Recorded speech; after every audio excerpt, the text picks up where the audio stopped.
Hola, buenos días. Mi nombre es Juan Infante, de la Universidad de Granada, y voy a presentar el trabajo titulado La huella energética de la economía española entre aproximadamente 1860 y 2015, que es un trabajo en coautoría con Ángel San Juan Ruiz de la Universidad Pablo de Olavide. Esta investigación forma parte de un proyecto mucho más amplio, financiado por la Fundación BBVA, en el que estamos realizando la primera estimación sobre huella energética y huella territorial para el caso de la economía española en el último siglo y medio. Solo existen estimaciones de este tipo desde 1990 hasta la actualidad. Nos centraremos únicamente en el caso energético ahora en esta presentación, y también quiero advertir que los resultados son aún muy provisionales. De hecho, no hemos alcanzado la estimación final y definitiva de huella energética, pero sí tenemos unos primeros cálculos preliminares que son los que vamos a presentar a continuación. Es posible que no todo el mundo esté familiarizado con el concepto o con la noción de huella del consumo. Y habida cuenta de que esto representa la principal contribución de este trabajo, me gustaría dedicar unos instantes para clarificar de qué hablamos cuando hablamos de huella. Las estimaciones que contamos hasta la actualidad sobre el consumo de recursos generalmente lo que estiman es el consumo aparente de los recursos. Sin embargo, la noción de huella va más allá y considera la externalización del consumo de recursos, entre ellos la energía, fuera de nuestras fronteras. Lo ejemplifico de la siguiente manera. Cuando nosotros estamos importando, por ejemplo, un teléfono móvil de un país como China, no estamos importando energía directamente. Sin embargo, se han requerido grandes cantidades de energía para su producción fuera de nuestras fronteras. La noción de huella toma en cuenta esta externalización, por cierto, tanto de las importaciones como la externalización que hay en las exportaciones. Por lo tanto, las estimaciones más recurrentes, principalmente en series temporales y en estudios de largo plazo, son las que se realizan con el método del consumo aparente, el que estoy señalando aquí en rojo. Para llegar a la estimación de la huella del consumo, lo que necesitamos es añadir los consumos que van incorporados en nuestras importaciones y deducir los consumos que se realizan para exportar productos. De esta manera llegamos al indicador de la huella del consumo. En los últimos años la literatura sobre este tema ha crecido de una manera espectacular. El principal motivo ha sido el de la necesidad de identificar adecuadamente las responsabilidades nacionales del cambio global. Cuando empezaron a publicarse los primeros balances e inventarios sobre emisiones de gases de efecto invernadero, se observó que países como China estaban entre los principales contribuyentes. Sin embargo, estos países rápidamente argumentaron que una parte muy significativa de sus emisiones y de sus impactos ambientales se generaba no para satisfacer las demandas de sus ciudadanos, sino para satisfacer las demandas de ciudadanos de otros países que deberían compartir la responsabilidad de esos impactos. No obstante, las investigaciones sobre huella del consumo también han estado presentes en otras disciplinas, como la historia económica, y han servido para alumbrar debates tan importantes como el de las causas del crecimiento económico moderno. Para autores como Tony Ridley, casi todas las actividades en economías preindustriales eran dependientes de la tierra, que ofrecía producciones anuales limitadas. El crecimiento económico moderno, por lo tanto, solo pudo tener lugar una vez que se superó este limitante, a través del uso de nuevas energías, pero también a través de la externalización del uso de tierra a terceros países, tal y como habían señalado otros autores como Pomeranz para el caso de la economía inglesa en el siglo XIX. El gran reto metodológico pasa por cuantificar la energía incorporada en las importaciones y por cuantificar la energía incorporada en las exportaciones. Para ello seguimos dos pasos. En primer lugar, calculamos el comercio internacional en unidades físicas, tanto las importaciones que llegan a España como las exportaciones que salen de España. Y en segundo lugar, lo que hacemos es calcular la energía requerida para producir cada uno de estos bienes del comercio internacional. Esto es, cuántos megajulios por kilogramo se requieren para su producción. O dicho de otra manera, cuál es la huella energética de cada uno de estos productos a lo largo de la historia. Utilizamos el ejemplo del aceite de oliva, que ha sido un importante producto de exportación a lo largo de la historia en España, para ejemplificar cómo hemos realizado estas estimaciones en el resto de productos. Recordemos que tienen que hacerse en distintos momentos históricos, ya que la eficiencia energética ha cambiado a lo largo En primer lugar, identificamos la energía directa consumida en la última fase de procesamiento. En el caso del aceite de oliva, observamos cuántos combustibles fósiles, cuánta electricidad o cuántos recursos renovables se ha consumido en la almazara. Esto es, donde se transforma industrialmente el fruto para producir aceite. A continuación, seguimos calculando la energía directa consumida en otras fases de la cadena. Para producir el fruto, en la labranza del suelo se consume energía directa. En sistemas tradicionales sería la biomasa para alimentar a los animales de tiro, mientras que en sistemas industriales son los combustibles utilizados por la maquinaria. En la siguiente fase estimamos la energía indirecta. Esta energía es la que se consume para producir bienes no energéticos. Así, cuando utilizamos fertilizantes químicos o pesticidas, no se consume energía directamente en la finca, pero sí que se han requerido importantes cantidades de energía para su producción en otras fases de la cadena. Y esto ocurre con otros muchos insumos energéticos y no energéticos, como los aperos de labranza o la infraestructura. Finalmente, también consideramos la energía que se requiere para extraer las propias fuentes energéticas. Para producir petróleo es necesario también consumir petróleo en su proceso de extracción. En relación a los límites del estudio, hemos estudiado la huella de unos 70 productos en diferentes momentos temporales entre 1870 y la actualidad, tratando de capturar las principales transformaciones productivas y también dependiendo de la disponibilidad de fuentes. También distinguimos los diferentes tipos de recursos, no renovables y renovables, así como si son directos o indirectos. Habida cuenta de que es imposible realizar esta estimación con alta precisión para todos esos productos y todos los años, prestamos atención especial a aquellos que son más intensivos en energía, como por ejemplo los metálicos y los químicos, o a los que son más relevantes en la economía española, como los agroalimentarios. También prestamos especial atención a los productos que son más recurrentes en las cadenas de producción, como por ejemplo el acero. Empezamos mostrando los resultados para uno de los principales productos dentro de la economía física española, como es el hierro. Hasta mediados del siglo XX no contamos con ninguna estadística que nos ofrezca información sobre el consumo de energía a nivel agregado para todo el país en la producción de ningún tipo de bien y servicio. Así que para los periodos anteriores lo que tenemos que buscar es un alto número de observaciones de diferentes industrias, en este caso de diferentes fundiciones, que nos permitan extrapolar una media o un resultado promedio nacional sobre el consumo de energía para este bien específico. En el caso del hierro utilizamos la estadística minera, así como a otra literatura primaria y secundaria, que nos ha permitido compilar, como estamos viendo aquí, alrededor de 200, 300, entre 200 y 300 observaciones. Las ponderamos, distinguimos el tipo de recurso, si es mineral o vegetal, y también identificamos el volumen de producción de cada una de esas fundiciones para ponderar un resultado promedio. Así, ya trasladado a megajulios por kilo de hierro colado, obtenemos esta información que además es consistente con otras estimaciones para otros países. Desde mediados del siglo XX empezaron a publicarse estadísticas agregadas para todo el país, que ya sí ofrecen información de consumo de energía y de otros insumos físicos para producir los principales bienes de la economía española. De esta forma, ya sí podemos trazar una serie agregada que no está basada en observaciones de estudios de caso. Estos resultados ya no son de utilidad para mediar en algunos debates de interés, como por ejemplo el de las causas del aumento productivo en el siglo XIX. ¿Por qué aumentó nuestra capacidad para producir bienes como los metales y en particular como el hierro? Para algunos autores porque contamos con una cantidad creciente de recursos energéticos. Antes se dependía de la leña, que se producía en un flujo anual limitado para fundir los metales. Contar con grandes cantidades de recursos inorgánicos como el carbón, pues permitió y facilitó, rompió este límite y permitió aumentar de manera radical la producción. Esta sería la estrategia Energy Expanding.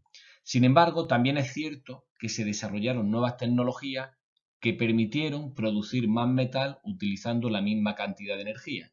Esta sería la estrategia Energy Saving. Nosotros ya hemos realizado un análisis de descomposición para evaluar qué ocurrió en el caso de España. Y lo que observamos es que entre 1800 1860 y 1890, la producción de hierro aumentó en 150.000 toneladas. ¿Qué explicó este crecimiento? Pues disponer de más energía, esto es la estrategia Energy Expanding, explica alrededor de 2/3 del aumento, mientras que las mejoras energéticas de eficiencia energética explican 1/3. No obstante, si analizamos el periodo entre 1860 y 1935, ya sí vemos que el efecto tecnológico fue mucho mayor, llegando a explicar aproximadamente la mitad del aumento productivo que hemos documentado para este periodo. En otras palabras, para explicar el crecimiento de la capacidad de producción industrial, en este caso de los metales y del hierro, durante estos años fue tan importante tener nuevos recursos energéticos como generar nuevos desarrollos tecnológicos. Pasamos ahora a presentar resultados específicos ya de otros productos más allá del hierro. Nos vamos a centrar particularmente en 1970, que es un momento en el que contamos con datos mucho más precisos y con una información mucho más fiable. Lo primero que observamos es que los productos con mayor huella energética son los metálicos, los químicos, así como otros procesados, que llegan a alcanzar y a superar los 100 megajulios por kilo producido. Son bienes que tienen cadenas productivas más largas y con mayores demandas de energía. Los productos con menor huella son los minerales, que por su parte tienen cadenas productivas mucho más cortas. Estos resultados están en consonancia con lo que plantea la literatura actual. Más allá de la cantidad total de energía requerida para la producción de cada bien, hemos identificado los diferentes tipos de recursos energéticos que se consumen en cada caso. Observamos importantes diferencias entre los diferentes tipos de productos. Mientras que en algunos, como los metálicos, observamos que son altamente dependientes de los combustibles fósiles. Aquí tenemos el caso del arrabio, que depende esencialmente de carbón y de petróleo. En otros, como en los productos agrarios, aún vemos cómo contaban con grandes demandas de energía renovable, en este caso para alimentación de los animales de tibro en las actividades de labranza. También distinguimos, como decíamos en la primera parte metodológica, entre la energía directa y la energía indirecta. En este caso, igualmente, vemos importantes diferencias entre los diferentes tipos de productos. Mientras que en los productos metálicos casi toda la energía es directa, como vemos nuevamente en el caso del arrabio, porque se consume en la fase final de fundición o de refinado.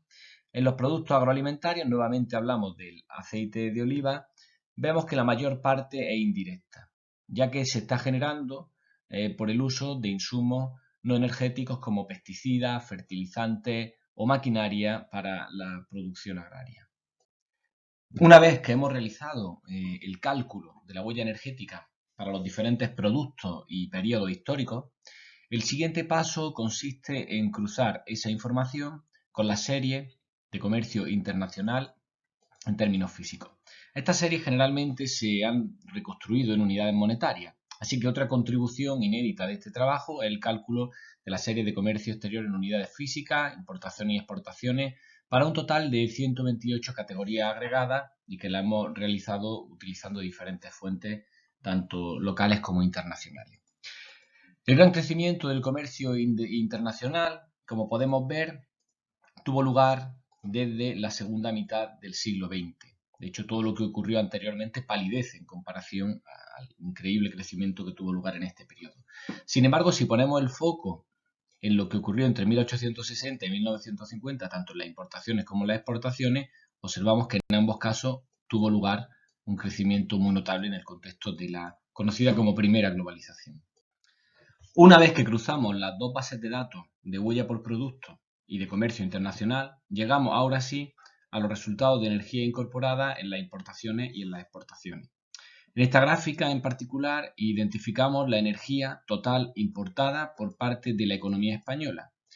En azul identificamos las importaciones de energía directa en forma de recursos energéticos como el petróleo o el carbón. Estas son las series que conocíamos de antemano. En amarillo identificamos la energía incorporada u oculta en el comercio internacional, esto es, la que consume el país productor para generar los bienes que finalmente exporta. Como podemos ver, durante la primera globalización, entre un 40 y 50% de las importaciones totales eran ocultas o indirectas. En la actualidad, esa cantidad está entre el 15 y el 30%. ¿Qué implicaciones tiene esto? La transición energética, como han apuntado muchos autores, es altamente explicativa del crecimiento económico moderno, como señalamos aquí, ya que permitía romper los limitantes propios de las sociedades preindustriales. En países con baja dotación de recursos, la importación de energía fue clave para explicar, por tanto, ese desarrollo económico. Y se ha estudiado mucho en esa dirección. Sin embargo, lo que nosotros planteamos es que se está importando tanta energía oculta como energía directa. Luego estamos obviando una cantidad muy relevante de los suministros reales de energía que requería la economía española. En el caso de las exportaciones, el peso de esta energía oculta e indirecta es incluso mayor, ya que España es un país con baja dotación de recursos energéticos y la exportación es, en consecuencia, principalmente oculta. Podemos ver aquí como la franja amarilla es muchísimo mayor que el azul. No obstante, esto también revela un hecho, y es que aunque tradicionalmente consideramos que España no es un país que exporte energía, porque no exporta energía directa, no exporta petróleo, carbón, etcétera, etcétera, lo cierto es que sí estamos exportando ciertas cantidades que a veces pueden llegar a ser muy relevantes, que van incorporadas en los productos no energéticos que está exportando el país. Por ejemplo, en los productos agroalimentarios. En este gráfico mostramos los datos en forma de balance. Calculamos por un lado las importaciones netas, cuando el valor es mayor que cero, y las exportaciones netas, que son los valores negativos. Lo que vemos es que en el caso de algunos minerales metálicos como el hierro y el plomo, España ha aparecido como exportador neto en algunos momentos entre finales del XIX y principios del siglo XX, y también durante el desarrollismo industrial en las décadas de los años 60 y los años 70. También vemos cómo ha sido exportador neto de esta energía para el caso de muchos productos agroalimentarios en diferentes momentos de la historia. No lo ha sido así ya en la segunda mitad del siglo XX por las grandes importaciones que hay de grano de países de América Latina, etcétera, etcétera. El país, por su parte, ha sido altamente dependiente de la importación de esta energía indirecta por ser un gran importador de productos como maquinaria, metales, químicos y otros productos altamente intensivos en energía. Y esta dependencia se ha exacerbado ya en la segunda mitad del siglo XX, pero principalmente a partir de la década de los 90, en las que las importaciones masivas de estos productos altamente intensivos en energía han hecho que las importaciones de energía incorporada pues hayan crecido a niveles sin precedentes. En esta gráfica mostramos hasta qué punto la energía incorporada en el comercio internacional ha sido relevante en el conjunto de nuestros consumos energéticos totales. Vemos que ha pasado del 5% a explicar el 20%, más del 20% de los consumos energéticos totales en la actualidad. En primer lugar, observamos que España ha sido por lo general un país importador en términos de estos flujos de energía, pero que en algunos momentos e intermitentemente también ha sido exportador. En la crisis finisecular, en la Primera Guerra Mundial, cuando el comercio del resto de países se apagó, y luego en los años 60 y 70 con todos los planes de reconstrucción, de reconversión industrial. Otra cosa que vemos es que los saldos, tanto positivos como negativos, se aceleran a lo largo de la historia. Y otra cosa que vemos es que desde los años 90 nuestra dependencia del comercio internacional en el consumo de energía está cobrando ya valores y niveles que son muy, muy relevantes. Terminamos sintetizando las principales contribuciones de este trabajo, que, como decíamos al principio, aún está en una fase muy preliminar. En primer lugar, hemos visto que la energía incorporada en el comercio internacional, que es clave para explicar nuestras demandas reales de energía, fue sumamente importante, especialmente en sociedades preindustriales, en las que el consumo de energía fue clave para explicar el despegue del crecimiento económico. En estas sociedades las importaciones ocultas de energía llegaron a representar casi el 50% de las importaciones totales. Aunque con este método observamos que las exportaciones son mayores de las tradicionalmente asumidas, España sigue siendo un país altamente dependiente de energía. De hecho, en los últimos años del siglo XX su dependencia ha sido mucho mayor. En futuros pasos, además de concluir la serie de huella energética, trabajaremos en crear series de consumo de energía a nivel sectorial y también analizaremos los determinantes de la transición energética y del cambio de eficiencia, considerando el impacto del cambio tecnológico, del cambio en el mix energético, así como del mix productivo. Muchas gracias por su atención.